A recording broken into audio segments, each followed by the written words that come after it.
Assalamualaikum warahmatullahi wabarakatuh. Halo semuanya teman-teman, selamat datang kembali di channel Ilo Bercerita.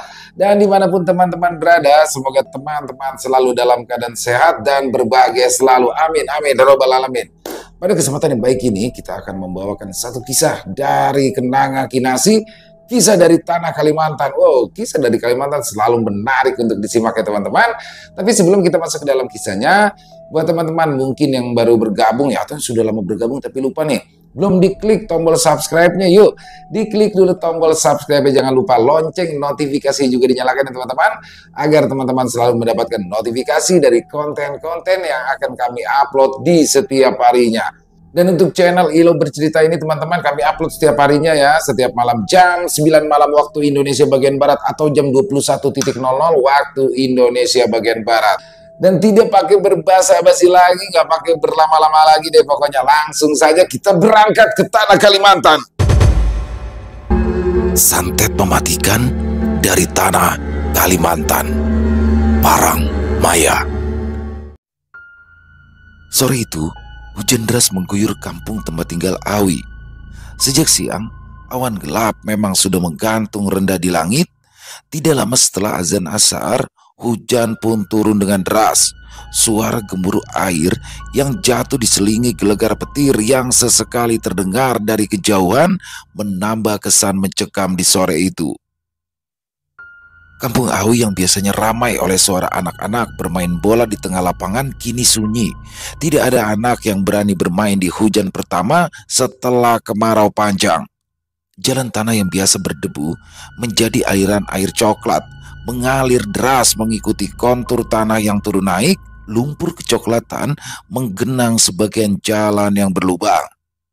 Di dalam rumah Awi, lampu minyak sudah dinyalakan, memberikan cahaya kekuningan yang hangat. Awi duduk di dekat jendela sambil memandang keluar. Matanya menatap lekat ke arah jalanan yang mulai tergenang air. Dari dapur terdengar suara ibunya yang tengah memasak. Lantai rumah yang terbuat dari papan kayu berderak pelan saat Awi beranjak ke arah pintu.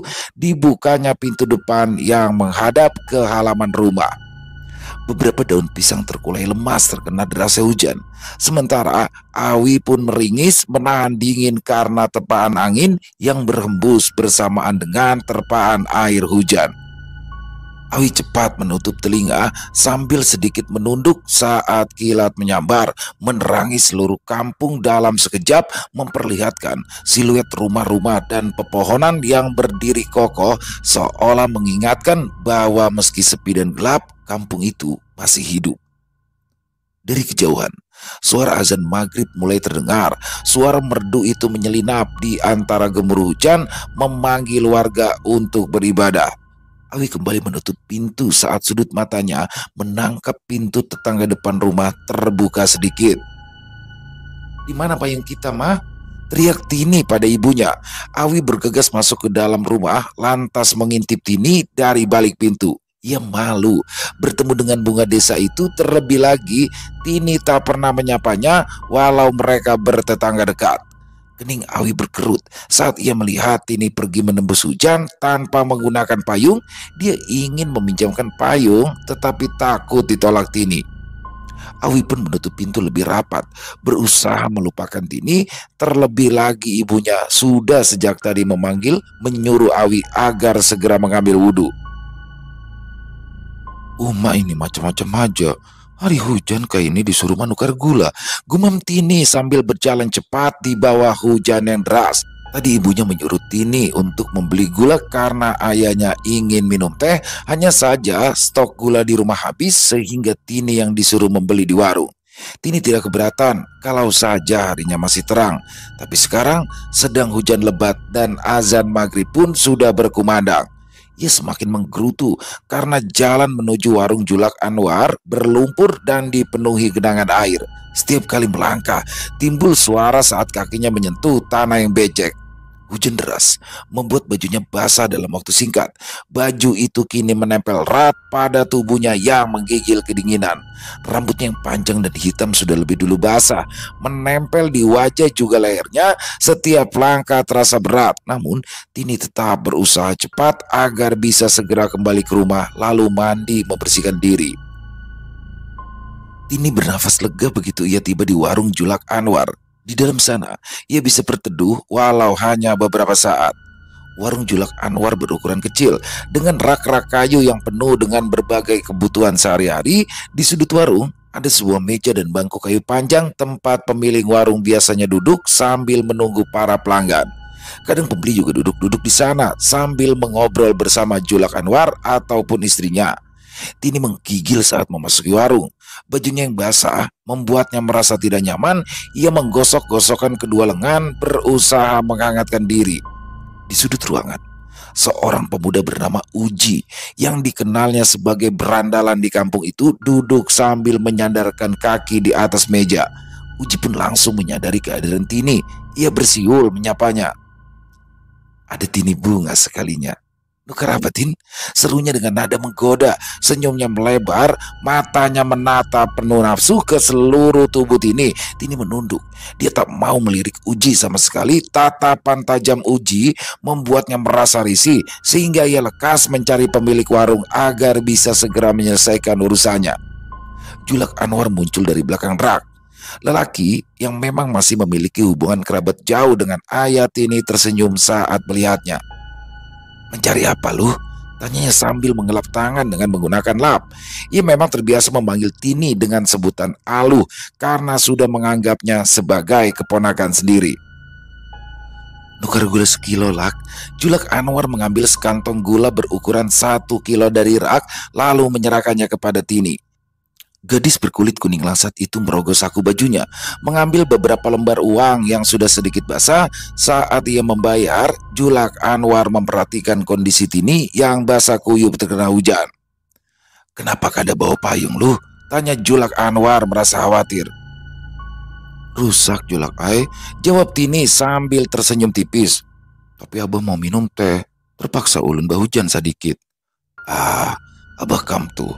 Kada bisakah menunggu hujan reda dulu daripada menyuruh anak gadis keluar saat maghrib seperti ini?" Julak Anwar menggelengkan kepala. "Jual lu." "Tukar," saut Tini untuk menggenapi akad jual beli yang sudah lazim di kampung mereka. Dan saat ini berbalik untuk keluar dari warung, Uji bergegas berdiri mendekatinya. "Biar ku antar pulang, Tin. Kasihan kamu basah begitu," katanya dengan nada menggoda. "Kada usah," jawab Tini pendek.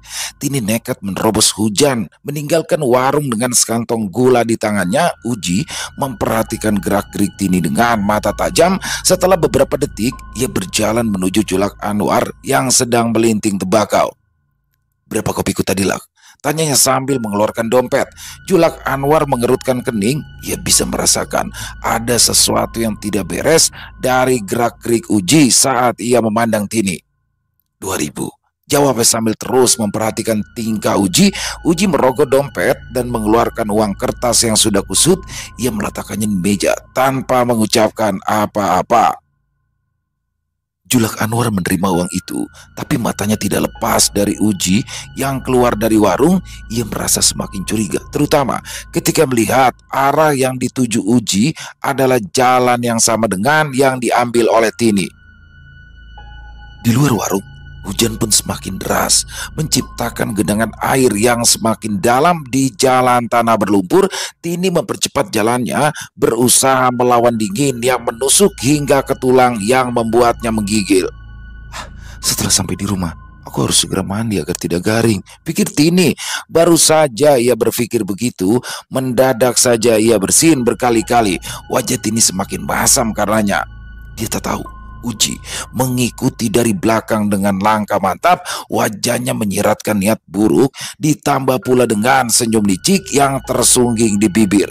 Sementara itu, Julak Anwar bergegas berdiri di depan warung agar ia dapat melihat lebih baik. Ya, seluruh warga kampung sudah mengenal Uji sebagai pemuda yang suka membuat masalah. Julak Anwar tidak ingin jika ada hal buruk terjadi pada Tini.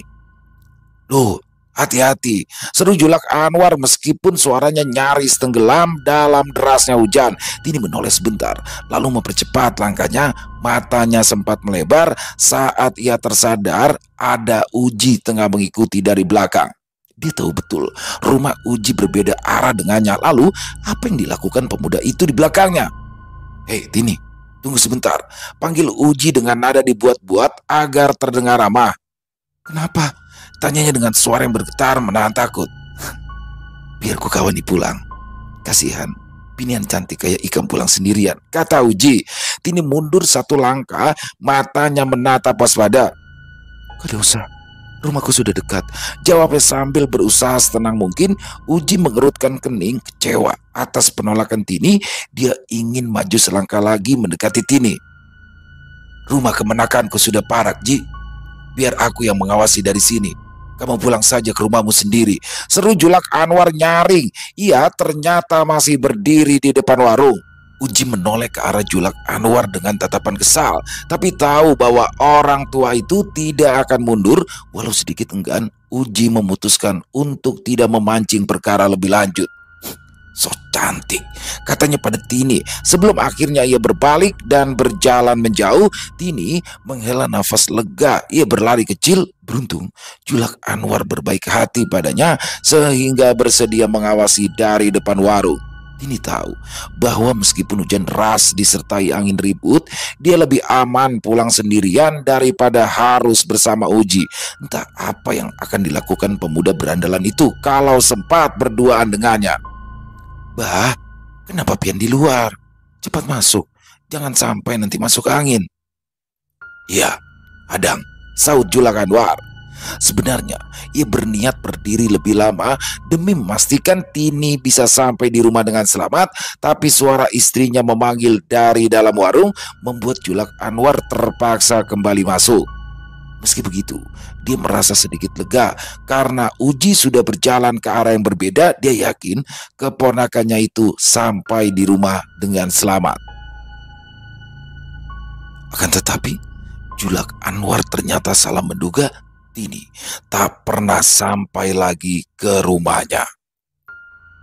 Keluarga Tini mulai merasa gelisah ketika gadis itu tak juga pulang. Setelah disuruh membeli gula, ibunya mondar-mandir di ruang tamu dengan wajah cemas sambil sesekali menengok keluar rumah. Abah, mana si Tini lah? Kenapa belum pulang juga? Tanya Acil Imai, ibunda Tini yang sudah tidak sabar menunggu anaknya datang. Paman Harun menggelengkan kepala tak ambil pusing. Mungkin dia berteduh di tempat Julak Anwar karena masih hujan deras. Kada mungkin selawas ini. Tini itu sudah tahu kita mau minum teh. Buat apa lagi dia berlama-lama di warung Julak Anwar? Imai tidak bisa lagi menahan kecemasannya. Cepat susul ke sana, Bah. Aku takut ini kenapa-napa. Paman Harun merenggangkan badan yang terasa pegal. Setelah seharian mencangkul halaman belakang, dia akhirnya keluar dengan daun pisang untuk melindungi kepalanya dari derasnya hujan. Kak, ada Tini, tanya Paman Harun pada Julak Anwar yang sedang bersiap untuk menutup warung.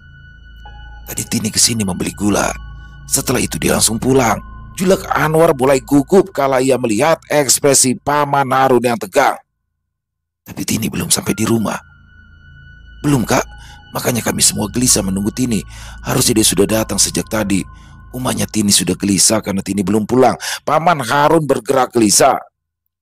Apa mungkin ke rumah kawannya dulu? Tebak Julak Anwar walau ia sendiri ragu. Tadi pakaian Tini sudah hampir basah seluruhnya. Mustahil Tini mampir ke rumah teman dalam keadaan seperti itu. Lagi pula Julak Anwar tahu Tini tidak memiliki banyak teman gadis sebaya. Apa rumah Sari? Tanya Paman Harun tak yakin. Cobai ke sana dulu. Mudah-mudahan Inya ada di rumah Sari. Julak Anwar mengusulkan. Dadanya mulai berdebar karena merasakan firasat buruk.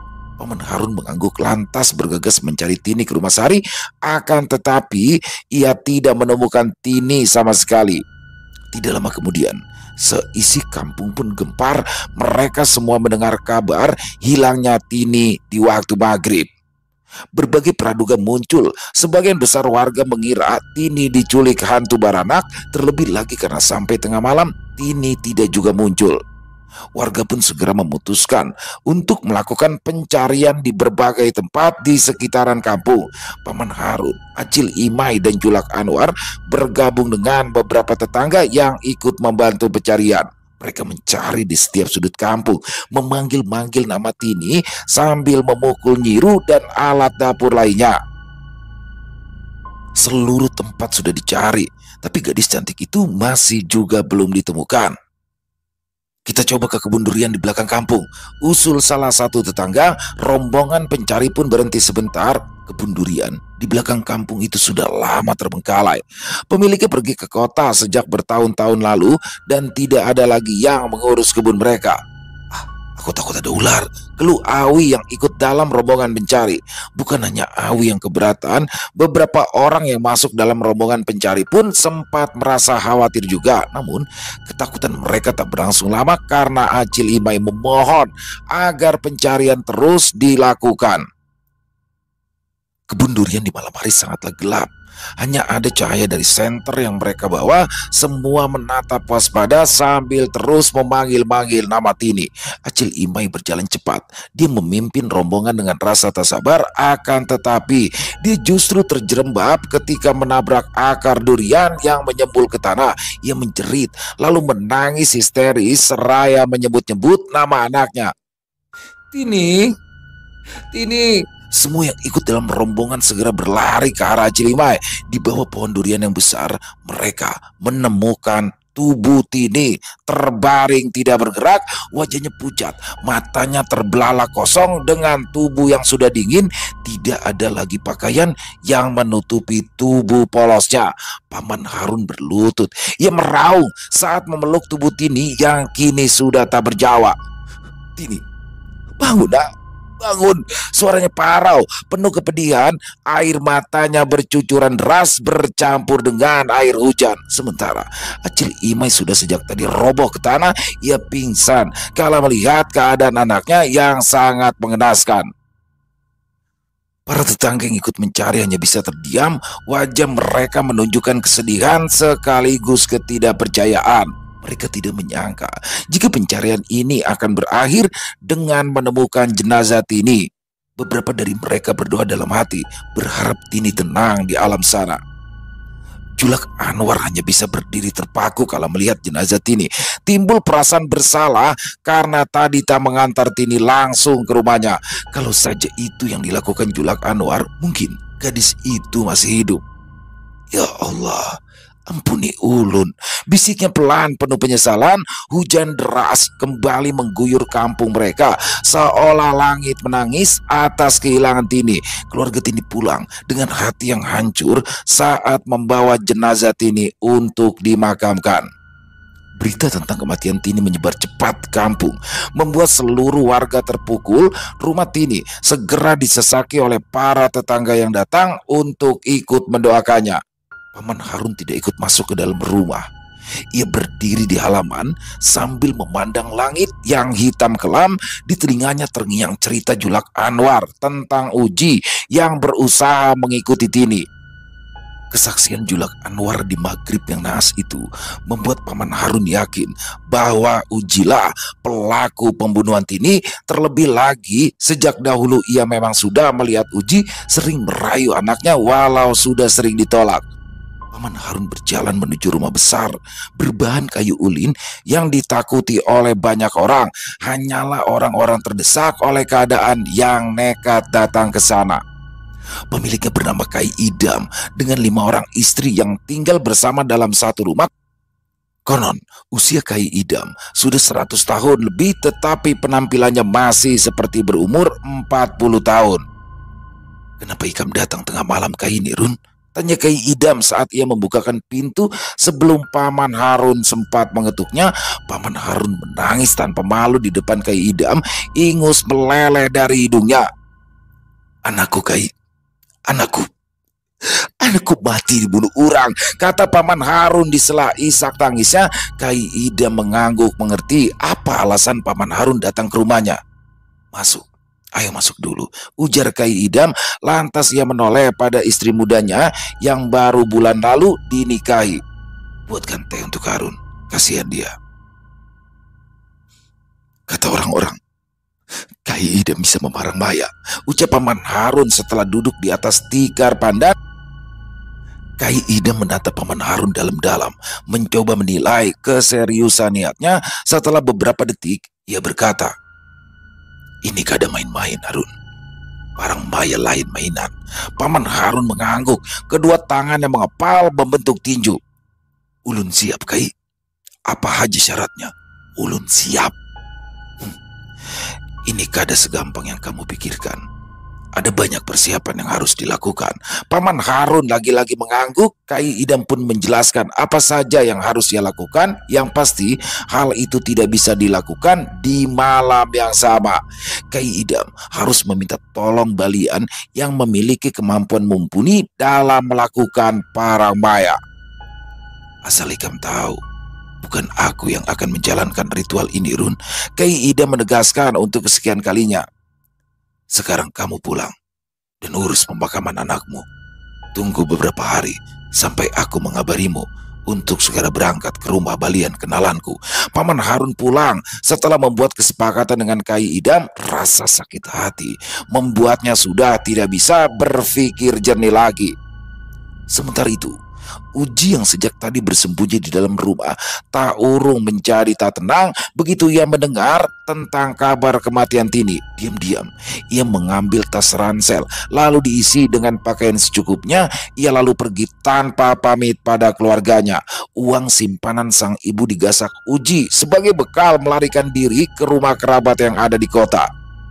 Beberapa hari kemudian, Paman Harun pulang berdua Kai Idam.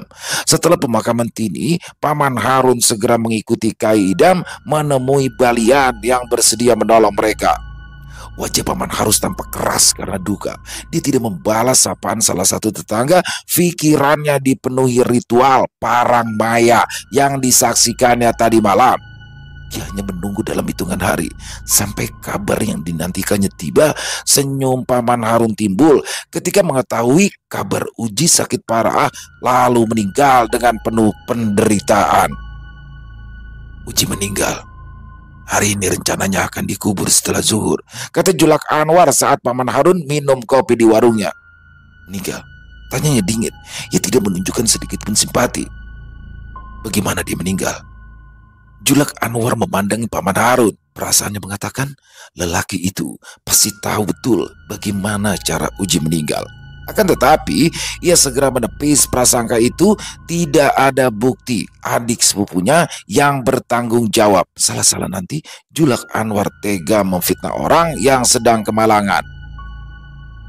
Pemakaman Uji berlangsung dengan cepat dan sunyi. Hanya kerabat dekat yang hadir. Hampir semuanya berasal dari anggota keluarga Uji sendiri. Uji dimakamkan di samping rumah sama seperti yang biasa dilakukan oleh warga kampung lain. Liang kubur sudah siap.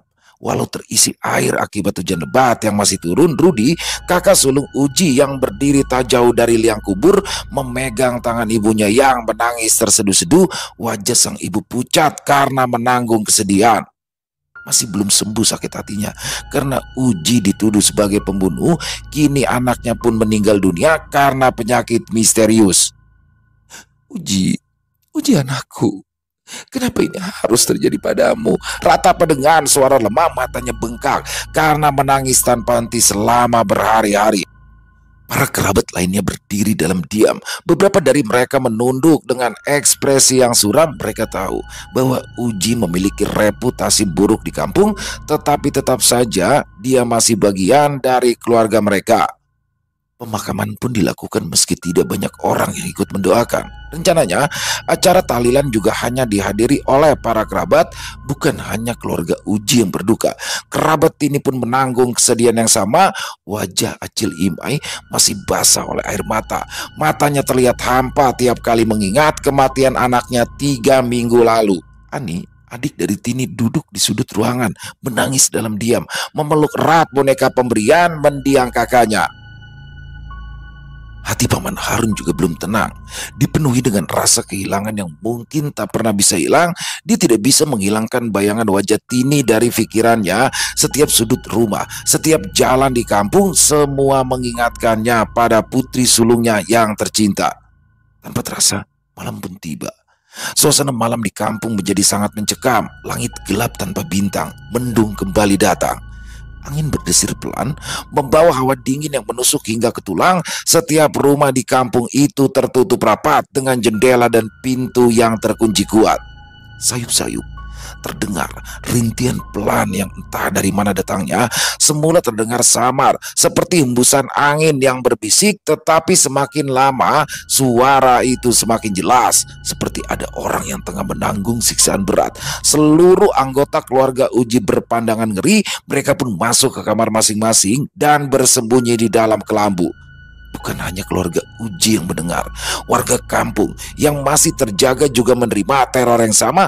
Tidak ada yang berani berbicara keras-keras, bahkan tidak ada yang berani mengintip keluar jendela. Suara rintihan itu terdengar begitu familiar bagi mereka.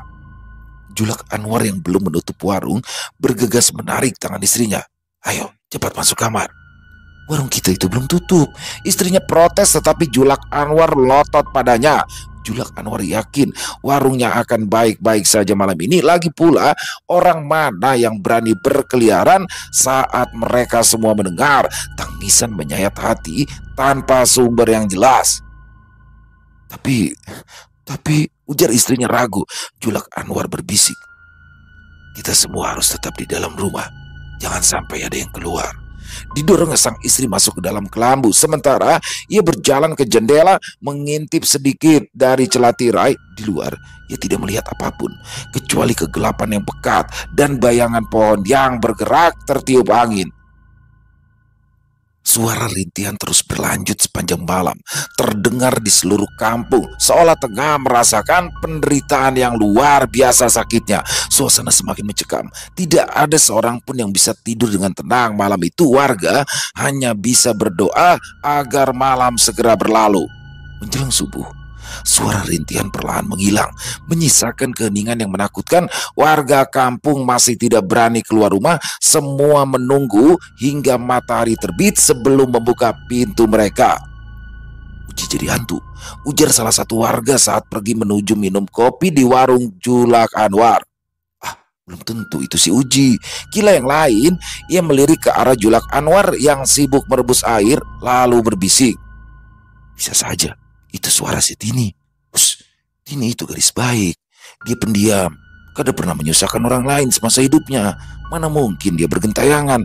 Temannya berbicara menyaut tegas, "Tapi dia meninggal dengan cara mengenaskan. Bisa saja dia mati penasaran." Julak Anwar berdaham menegur para pembeli yang mulai keterlaluan. Wajahnya merah padam. Ia tak terima keponakannya dikira menjadi hantu penasaran. Dua lelaki yang sibuk berbicara itu terkejut. Mereka buru-buru membayar kopi yang belum sempat diminum, lalu bergegas pergi karena ingin segera menggarap sawah. Ibunda Uji terbangun di teras depan rumah. Wajahnya sudah tebal menahan malu sejak dulu karena ulah Uji yang seringkali membuat keributan di kampung. Anaknya memang sering mabuk, sering menggoda gadis seusianya, pernah juga mencuri ayam atau pisang milik tetangga. Dia sudah terbiasa menerima amukan warga yang datang karena merasa dirugikan Uji. Ada pula orang tua yang meradang tak terima karena anaknya digoda Uji. Akan tetapi, hanya itu kenakalan Uji. Dia tahu betul tidak pernah sekalipun Uji berkelahi atau menyakiti orang lain. Almarhum anaknya itu hanya besar mulut, tetapi tak berani berhadapan langsung dengan lawannya.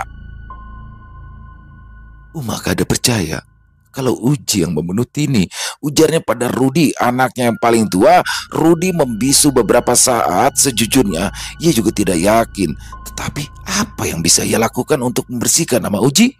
Adiknya toh sudah meninggal dunia setelah tiba-tiba sakit parah saat berada di rumah kerabat mereka. Uji lumpuh dengan banyak luka misterius yang bermunculan di sekujur tubuh. Pak Mantri yang menangani Uji angkat tangan. Adiknya menderita selama beberapa hari sampai akhirnya meninggal dunia. Rudi menghela nafas. Dari ciri-cirinya, kemungkinan Uji terkena parang maya karena tuduhan membunuh Tini. "Jadi apa yang pian mau, Mak?" tanya Rudi letih. Ibunya mengusap air mata yang kembali muncul walau ia sudah menangis berhari-hari. "Uma coba berharap suatu hari nanti akan ketahuan siapa yang sudah membunuh Tini." Di lain tempat, Acil Imai membawa bunga rampai yang baru saja dibeli di pasar. Ia ingin menaburkan bunga itu di atas makam Tini. Saat tiba di makam Tini, Acil Imai tertegun. Tanah di sekitaran nisan Tini tampak berantakan, seolah-olah ada sesuatu yang mencoba keluar dari dalamnya. Lubang kecil yang menganga di dekat nisan membuat Acil Imai semakin ketakutan. Perempuan itu jatuh berlutut, pandangannya terpaku pada lubang di dekat nisan. Ya Allah, apa yang terjadi? Gumam dengan suara bergetar. Apa mungkin dari malam itu suara tangisan Tini? Acil Imai bergegas menutup lubang kecil dengan tanah, ditaburkannya bunga rampai sambil berdoa sebisanya. Tidak boleh ada satu orang pun yang tahu kejadian ini, pikir Acil Imai. Ia berusaha menutupinya dari para tetangga yang seringkali ingin tahu. Sepanjang hari, Acil Imai bertingkah gugup. Ia tidak memasak, tidak melakukan apapun kecuali memandangi kubur anaknya yang persis berada di halaman rumah. Beberapa kali ia terkejut saat ada yang memanggil. Acil Imai takut ada orang yang menyadari lubang di kubur Tini walau ia sudah berusaha menutupinya. Jarum pendek belum lagi menunjuk angka 6, tetapi warga sudah menutup pintu dan jendela lebih awal daripada biasanya. Julak Anwar pun menutup warung. Ia meminta pembeli yang tersisa agar segera pulang sebelum maghrib tiba. Malam harinya, suasana kampung kembali sunyi. Angin dingin berhembus pelan, membuat dedaunan bergesekan dan menambah suasana mencekam. Awi menemani ibunya yang sedang mempersiapkan makan malam di dapur. Lampu minyak menerangi ruangan dengan cahaya redup yang berkedip-kedip. Tidak banyak yang mereka siapkan untuk makan.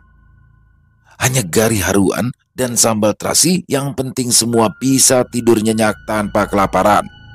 Sejak Tini meninggal dunia, keluarga mereka selalu dicekam ketakutan sebab Tini kerap kali muncul di rumah mereka. Akan tetapi Ibunda Awi memutuskan untuk merahasiakannya. Ibunda Awi sudah menduga Tini akan mengganggu mereka. Roh Tini enggan meninggalkan dunia karena meninggal secara tragis. Biasanya roh penasaran itu akan hilang setelah 7 atau 40 hari. Meski beranggapan begitu, tetap saja dia tidak berani berada di dapur pada malam hari. Terlebih lagi setelah kemarin malam ada suara tangisan yang bisa didengar ke segala penjuru kampung. "Panggil Abah Muhi," ujar ibunya yang sudah selesai mengulek sambal. Awi menurut. Dia masuk kamar ayahnya untuk mengajak makan malam. Dia tak tahu sang ibu mendadak merasakan hawa dingin yang tidak biasa.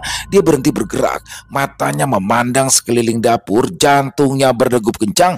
Dari sudut matanya dia bisa melihat bayangan bergerak di pojok ruangan. Kedua lutut Ibunda Awi bergetar saat tubuhnya berpaling ke arah bayangan itu berada. Di sudut dapur berdiri sosok berambut panjang terurai menutupi wajah.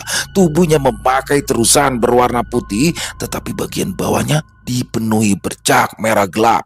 Darah tampak mengalir dari pangkal paha, menciptakan genangan kecil di lantai kayu.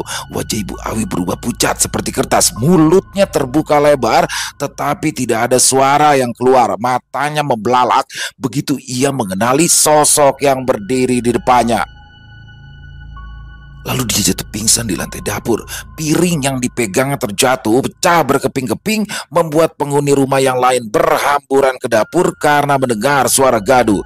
Abah Awi terenyak kala melihat istrinya terbaring di antara pecahan kaca. Ia segera mengangkat ibunya Awi lalu membawanya ke kamar. Dalam keadaan panik, dia tidak terlalu memperhatikan sosok putih yang berdiri di pojok dapur. "Ambilkan minyak angin," perintah Abah Awi pada anak semata wayangnya itu. Awi bergegas mengambilkan minyak angin lalu mengoleskannya di kaki sang ibu yang dingin. Kemudian mendekatkan minyak berbau pedas menyengat itu ke hidung ibunya. Ibu Awi mengerang, matanya terbuka perlahan. Ia menatap lemah ke arah Awi dan juga suaminya yang sedang cemas itu. "Minum, Bah," pintanya pada Abah Awi. Suaminya pun segera membantu dia duduk agar bisa minum. Nafas perempuan yang sudah tidak lagi muda itu berangsur kembali normal. "Aku sudah bisa bangun," ujarnya sambil berusaha berdiri. Akan tetapi ketakutannya datang lagi saat ia melihat sosok Tini kini berdiri di depan pintu kamar. Mata Ibu Awi kembali buram, disusul rasa sakit yang tajam di dadanya. Wajahnya berubah menjadi merah, kemudian pucat pasi. Ia jatuh terduduk karena kedua kaki yang mendadak terasa lumpuh sehingga tak bisa digerakkan. Ketika ia mencoba bicara, suaranya terdengar tercekat. Abah Awi segera menyadari bahwa sesuatu yang serius kini sedang terjadi. "Mah, Ikam kenapa?" tegur Abah Awi sambil mengguncang-guncang bahu istrinya. Awi melompat keluar untuk meminta bantuan tetangga dengan cepat. Beberapa warga yang terbangun dari tidur mereka datang untuk membantu. Sebagian dari mereka berusaha mencari pinjaman mobil dari pambakal, sementara yang lain mengurus keluarga Awi. Tidak lama kemudian, mobil pambakal pun datang. Tubuh Ibunda Awi digotong masuk ke mobil. Kondisinya semakin memprihatinkan sehingga mereka kian terburu-buru. Sesampainya di rumah sakit, dokter dan perawat bergerak cepat memeriksa Ibunda Awi dan melakukan tindakan medis yang diperlukan. Wajah dokter terlihat serius saat mereka berkomunikasi dengan pihak keluarga mengenai tentang kondisi Ibunda Awi. Setelahnya, Abah Awi duduk bersandar di kursi tunggu. Tangan yang menggenggam tasbih bergetar kuat. Awi duduk di sampingnya, sibuk dengan pikirannya sendiri. Suasana di ruang tunggu rumah sakit terasa sunyi malam itu. Hanya terdengar suara langkah kaki dan percakapan pelan para staf medis. Beberapa jam berlalu sebelum dokter akhirnya keluar dari ruang gawat darurat. Wajahnya tampak lelah, tetapi ada sedikit kelegaan. "Kondisi ibu ini cukup serius. Beliau terkena serangan stroke," kata dokter dengan nada menenangkan. "Kami akan melakukan perawatan intensif, tapi kita masih harus menunggu dan melihat bagaimana nanti perkembangannya." Abah Awi mengangguk. Ia sedikit lega karena istrinya sudah mendapatkan perawatan yang diperlukan. "Wi, besok ambil surat tanah yang Abah simpan di lemari. Abah mau menawarkan kebun karet kita ke pembakal untuk membayar biaya rumah sakit." "Kenapa harus menjual kebun, Bah?" tanya Awi. "Kita kan bisa pinjam ke Julak Anwar ataupun Paman Harun." Abah Awi menatap lekat anaknya. Bibirnya bergetar seakan ada beban yang sedang ditahan. Lantas ia pun berucap, "Apa kamu tidak malu meminta tolong pada keluarga yang sudah kamu sakiti?" Awi seperti disambar petir kala mendengar ucapan abahnya. "Apa maksud Abah?" Abah Awi menggelengkan kepala. "Kamu tahu apa maksud Abah. Dan kamu pasti tahu juga apa yang membuat umamu sakit seperti ini." Awi meremas tangannya dengan kuat, lidahnya terasa keluh. "Abah diam karena takut umamu sakit hati jika ia mengetahui anaknya telah melakukan perbuatan kejam. Tapi sepertinya tanpa Abah bicara pun, Uma juga sudah tahu, tapi pura-pura kada tahu." Punggung Abah Awi membungkuk karena tekanan perasaan bersalah. Bagaimana? Gagap Awi takut, perutnya terasa melilit sehingga keringat dingin pun menetes. "Bagaimana Abah tahu maksudmu, ha?" Awi mengangguk. "Abah melihat sendiri. Kamu menyeret Tini ke kebun durian." Abah Awi meremas rambutnya kuat-kuat. "Abah sebenarnya sempat menyusul untuk mencegahmu melukai Tini. Tapi saat Abah menemukan Tini, kamu ternyata sudah pulang lebih dulu."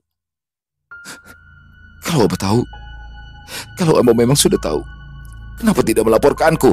Mata Abah Awi basah. Ia sudah menanyakan hal yang sama pada dirinya sendiri berulang-ulang kali. Rasa sayang pada anak laki satu-satunya itulah yang menghambat niatan Abah Awi.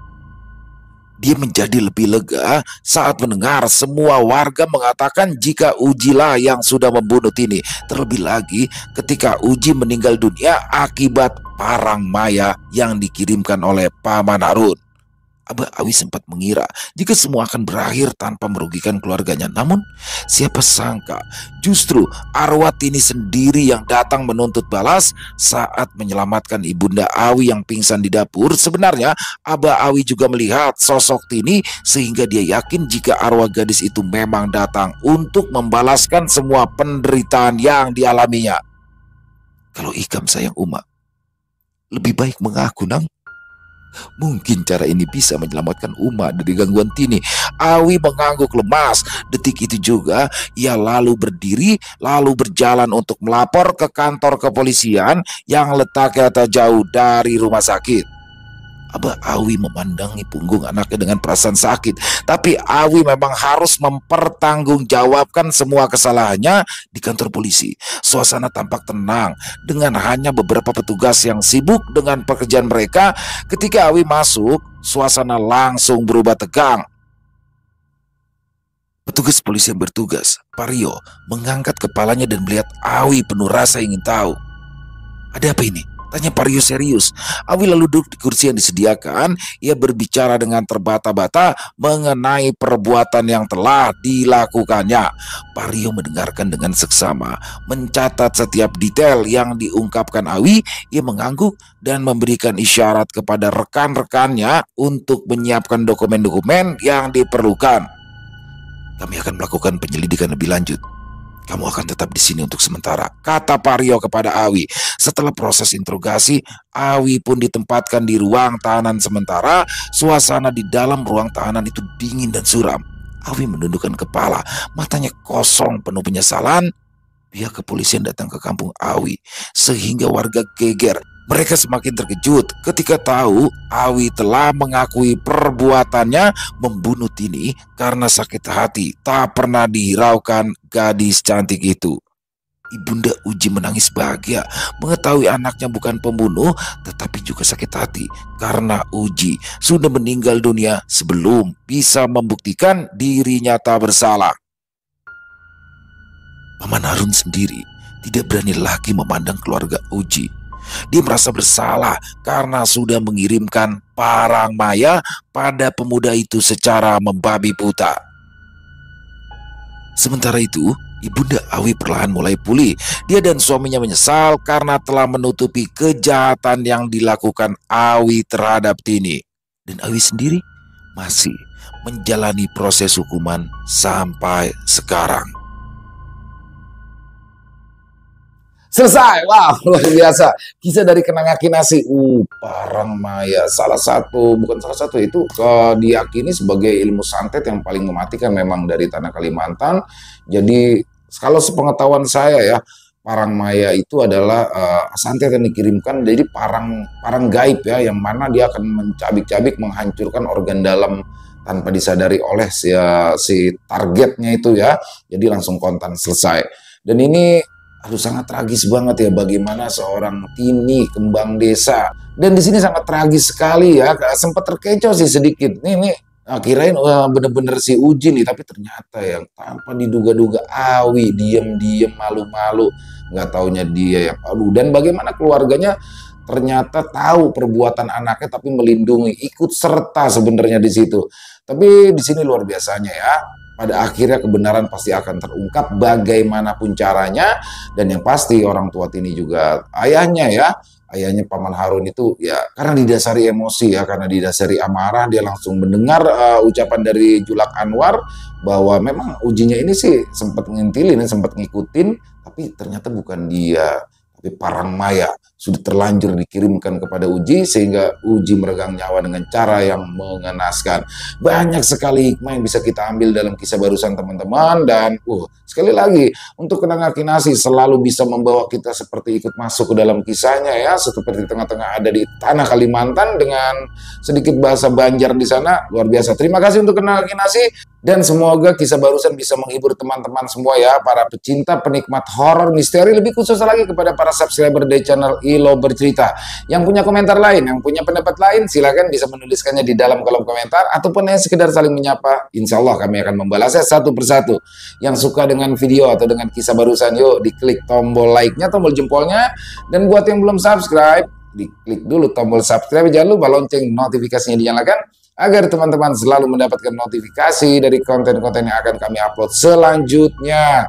Oh iya, buat teman-teman mungkin yang punya kisah horor misteri ya, yang diangkat dari kisah nyata yang berdasarkan pengalaman pribadi, apabila mungkin berkenan dibawakan di channel kami, silakan bisa mengirimkannya ke nomor telepon yang ada di sini, dan bebas dalam bentuk audio boleh, dalam bentuk tulisan boleh, pokoknya senyamannya teman-teman aja. Dan buat teman-teman yang sudah mengirimkan, kami ucapkan terima kasih. Yang sudah mengirimkan tapi belum sempat dibawakan, harap bersabar ya, karena harus melalui proses penggarapan terlebih dahulu ya, agar bisa lebih dinikmati oleh teman-teman yang lain. Di akhir kata, saya Ilo mengucapkan permohonan maaf apabila mungkin dalam pembawaan kisahnya barusan ada kata-kata saya yang salah ataupun ada kata-kata saya yang kurang berkenan. Saya mohon dibukakan pintu maaf yang seluas-luasnya. Sampai berjumpa lagi di konten-konten kami selanjutnya yang pasti tidak kalah serunya, yang pasti tidak kalah horornya. Masih bersama saya Ilo, channel Ilo Bercerita. Salam sehat, sukses selalu untuk kita semua. Wassalamualaikum warahmatullahi wabarakatuh.